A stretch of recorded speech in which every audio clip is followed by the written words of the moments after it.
Hola, y en este video te muestro cómo cambiar el idioma en Pokémon Go. Pues bueno, para cambiar el idioma en Pokémon Go, primero tienes que pulsar aquí por el medio más abajo y luego más arriba a derecha seleccionar en opciones.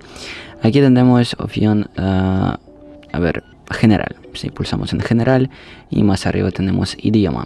Podemos usar idioma de nuestro dispositivo, así que si tienes idioma en tu dispositivo español, entonces Pokémon Go también va a estar en español, pero también podemos cambiar dentro del juego. Por ejemplo, vamos a poner en el idioma portugués, vale, y guardamos los cambios y ahora se reinicia el Pokémon y ya está.